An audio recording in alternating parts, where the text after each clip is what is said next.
Salve, salve, enxadristas! Sejam bem-vindos a mais um vídeo nesse canal. E no vídeo de hoje a gente vai usar uma partida minha que aconteceu aí na minha série de Em Busca dos 2000 de Rage. E o que que acontece? Essa partida, ela teve lances que foram bem instrutivos pra mim. E eu queria passar esse conhecimento que eu adquiri vindo aqui no canal. Vou passar esses conhecimentos que eu adquiri pra vocês. E tipo assim, são conhecimentos que quando você se usa independente de qualquer rating, vão te ajudar, sabe, pessoal? São dicas vindas de grandes mestres. Então eu só vou te repassar aqui na prática o que aconteceu comigo. E eu também vou te mostrar lá pro final do vídeo um exemplo de por que isso não acontece nos elos baixos, apesar de que muitas vezes você tá indo 700, 800, tá achando que tá seguindo os conceitos de forma certa, mas eles não acontecem. Eu vou explicar o porquê que eles não estão acontecendo. Bem, pessoal, quando a gente dá início aqui, eu enfrentei um adversário, jogando de pretos, e eu joguei a minha Caracan, totalmente normal. E o primeiro conceito é a gente ter domínio do centro, tá, pessoal? O primeiro conceito é esse, a gente buscar dominar o centro com peões e desenvolver as peças mirando para o centro. Então, eu desenvolvi minhas peças mirando para o centro e segui o outro conceito que é desenvolver o rei. Oh, desenvolver o rei não, né, pessoal? Proteger o rei. Eu protegi o rei, vou botar meu bispo para dominar o centro indiretamente e vou seguir o meu desenvolvimento normal, pessoal. Eu vou tirar minhas peças e vou atacar as peças dele. Tanto que aqui eu tenho um controle inferior no centro. Percebe? Vocês podem perceber isso. Ele tem um peão em D4 e eu não tenho nenhum peão em D5 nem em E5. Então ele tem um controle melhor do que o meu. Mas, seguindo o jogo, o que que aconteceu? Eu ganho tempo nas vezes que eu tenho chance e uma dica que valiosa e muito instrutiva. Tente sempre deixar as peças defendidas umas pelas outras. Tipo, obviamente isso não é algo obrigatório que vai acontecer em todas as partidas. Às vezes você vai ter que deixar assim uma peça solta, uma peça desprotegida. Mas o maior tema tático que acontece nas partidas é quando você deixa uma peça solta. Porque isso causa duplos, isso causa garfos e isso faz a gente muitas vezes perder uma peça, um peão que compromete o jogo. Eu sei que pode ser chato parar aqui para conversar, mas é isso que faz você evoluir no xadrez, parar para analisar e aprender. Então vamos lá, pessoal. Ele jogou a dama aqui e eu aproveitei e peguei a coluna atacando a dama. Percebam que eu tô ganhando tempo, tô aproveitando das chances que eu tenho para desenvolver minhas peças e ter um controle melhor do centro. Você vê que a minha torre ajuda, já que essa coluna tá no centro e é uma coluna aberta. Então eu tirei dali e agora eu vim desenvolver meu cavalo. Esse peão não dava, tava na frente, né? Não dava para desenvolver para cá, então eu desenvolvi para cá. Então ele seguiu com esse lance, provavelmente querendo tirar o meu bispo dali. E eu queria pegar o bispo dele também, né? Que a gente sabe que nos finais os bispos são melhores do que os cavalos, de forma geral. Então, após ele voltar ao bispo, eu centralizei o meu cavalo, que é outra coisa muito importante. Muita gente não sabe o motivo de que a gente tenta dominar o centro, mas percebam-se que o cavalo no centro, ele tem o seu potencial máximo atingido. Ele consegue desenvolver, ele dominar várias casas, e isso acontece com qualquer peça, pessoal. Se você botar um tabuleiro vazio e botar qualquer peça no centro, tipo um bispo, o bispo ele tem o seu potencial máximo quando ele está no centro. Entendem? Diferente de quando um bispo tá. Esse bispo daqui no fianqueto, ele tá legal, ele tem uma coluna pra ver. Ó, tudo bem que aqui nessa situação não, nem tanto, mas ele tem uma coluna pra ver. Diferente de se ele estivesse no meio, que ele ia ter várias colunas abertas pra ele. Isso acontece com a torre também, se a gente botar no meio a torre, ela vai olhar pra vários lados. A dama, ela vai olhar em diagonal, vai olhar pra cima, pra baixo, diferente das posições iniciais. Então, as peças no centro, elas atingem o potencial máximo. Além de incomodar as peças adversárias, como é o caso daqui. Acabei de incomodar a dama dele. Ele teve que mover a dama e eu aproveitei que o centro estava bem pacífico e fui atrás do bispo dele, já que se ele voltasse para cá, eu ganharia o bispo dele. Então ele teria que recuar para uma casa meio, nhé, não muito boa. Ele atacou o bispo e eu aproveitei essa chance para tentar capturar um defensor dele, porque a gente sabe que a gente tem que deixar o rei em segurança. E percebam-se que o Stockfish não gosta desse lance. Por quê? Porque a gente está expondo o rei, a gente está levando o peão para cima quando a gente faz esse lance, que não é um lance tão legal assim, porque a gente compromete segurança e futuramente pode vir ataques, que inclusive, já vai me spoiler, vai vir ataques por causa disso. Então eu ganhei um tempo no cavalo dele, não necessariamente ganhei, né? Ah, não, ganhei sim, agora que eu vi, nenhuma peça defende. Outro tema tático lá atrás. Agora ele teve que gastar um tempo para defender o cavalo e eu ataquei o bispo dele. Ele teve que trocar e olha só o que aconteceu. Já estou com um bispo. Eu tenho um par de bispos agora, e se eu levar para o final, eu não tenho uma vantagem concreta assim que vai me fazer ganhar, mas eu tenho uma vantagem posicional, podemos dizer. Então ele volta com o cavalo, tentando ali se salvar do jeito que pode.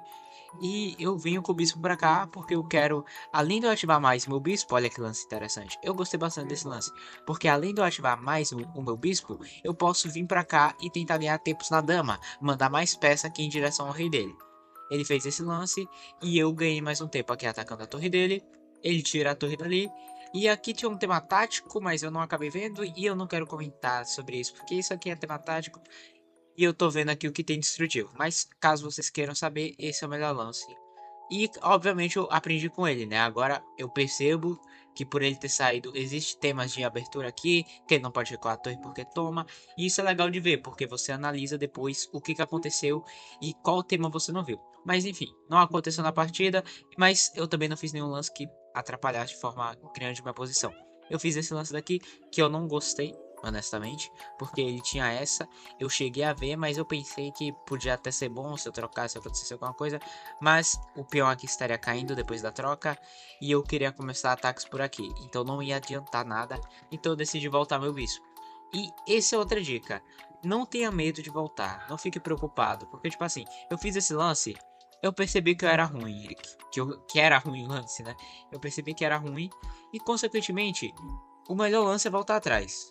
Observe aqui que eu tô com 1,6, eu voltei, eu continuo com 1,6 aqui no Stockfish, porque esse é o melhor lance. É, eu vi que é um lance ruim, eu vou voltar, porque mesmo que, se você tiver uma opção melhor, claro que você faz uma opção melhor. Mas nessa hipótese eu voltei porque pra mim era o mais certo, era onde meu bispo ficava melhor posicionado.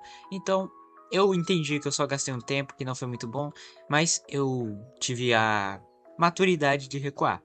Ele voltou o bispo pra cá, querendo melhorar o bispo dele, provavelmente.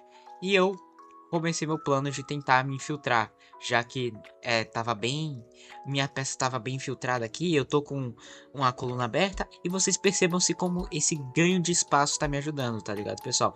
Ele perdeu muito tempo no início com essa dama, com ataques que me ajudaram a desenvolver as peças e consequentemente isso tá custando aqui uma diagonal aberta, que é muito importante, gente, sempre que possível botar as torres em diagonais abertas.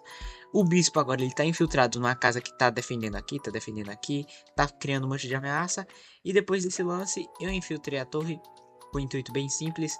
Além de eu querer ganhar esse peão, talvez eu quisesse trocar, talvez tentar ganhar o peão futuramente, já que ele não pode defender. Se ele puxar esse peão, eu tomo e ele não pode retomar porque tá caindo a torre, já que essa torre não tá mais defendida. E tudo isso por causa de leves ganhos estratégicos que estão me levando a lances táticos. Ou seja, se você é um bom jogador tático, você precisa de uma boa estratégia para criar os seus táticos. Então ele fez esse lance de peão e eu ganhei o meu peão tranquilamente. Eu já estava bem melhor e eu queria simplificar a partida ao máximo a partir de agora para tentar ganhar. Ele fez essa e eu ganhei mais um peão. Óbvio, eu podia trocar aqui, mas eu preferi aproveitar e ganhar mais um peão. Ele avançou ali e eu fechei aqui tudo, essa estrutura, porque eu sei que o meu rei está seguro aqui, esse bispo ajuda, essa torre está na última fileira, tem uma torre dominando outra fileira aberta, e esses avanços de peão não me incomodam, porque eu tô bem sólido aqui, né? Vamos concordar. Ele tentou ver se ele achava alguma coisa, mas eu decidi reduzir a quantidade de peças, e depois eu só avancei o peão porque ele estava imparável. E após esse lance, a gente teve uma sequência de checkmate na qual meu adversário abandonou. Então é isso, pessoal. Nessa primeira partida a gente viu a importância da gente desenvolver as peças, controlar o centro e deixar o rei em segurança. Aproveitar os tempos que a gente pode ganhar no adversário que vão surgir vindo desses outros conceitos que eu passei. Então, vamos lá para a próxima partida, vamos entender o que acontece quando a gente não segue esses conceitos. Bem, pessoal, tô aqui numa partida de um amigo meu e eu queria mostrar o que aconteceu nessa partida dele. Ele jogou uma siciliana e nessa siciliana aberta, essa troca aqui já não é considerada muito boa, né? Vamos concordar. Porque a gente ajuda a dama dele a desenvolver para uma casa boa. Não é legal desenvolver a dama no início, a gente tem que dar preferência a outras peças. Mas nesse caso daqui, ele deu um tempo de graça para deixar a dama desenvolvida na casa boa. Então, isso sim tá valendo. E após esse lance, o que aconteceu aqui? Ele tem um peão em E4 e tem uma dama desenvolvida. ele não tem nada desenvolvido e ele tentou desenvolver o cavalo. Olha o que vai acontecer agora. Ele puxou o peão e perceba-se que o lance da máquina é voltar o cavalo e deixar ele protegido. Mas de repente você tira porque não pode vir para cá porque perde, não pode vir para cá porque perde, não pode vir para cá porque perde. Quando você vê um lance como esse, lembra-se do que ocorreu na partida passada? Eu fiz um lance, eu vi que era ruim, eu voltei. Ele fez um lance, ele viu que é ruim, mas ele disse: Não, não vou voltar porque não vai ter valido de nada. Ele fez esse lance. O que, que vai acontecer aqui? Ele já podia perder o cavalo, mas 800 de rating o adversário não viu. Então ele seguiu o desenvolvimento, mas aí já viu uma troca e destruiu a estrutura dele. Consequentemente, tem um peão controlando bastante as casas centrais aqui, vai incomodar esse peão. Ele vai fazer o rock bem mais rápido. O rei não tem mais um rock curto seguro por causa dessa coluna. E tudo isso aconteceu muito cedo, porque o adversário controlou o centro melhor e você deu um desenvolvimento mais rápido para ele. Tudo bem, foi a dama só foi uma peça, mas é pequenos detalhes que influenciam bastante no jogo. Então, após essa puxada de peão, o que acontece? Ele ataca essa torre, faz ameaças aqui, e depois que você defende, tá vindo dama aqui, e o jogo vai se encerrar.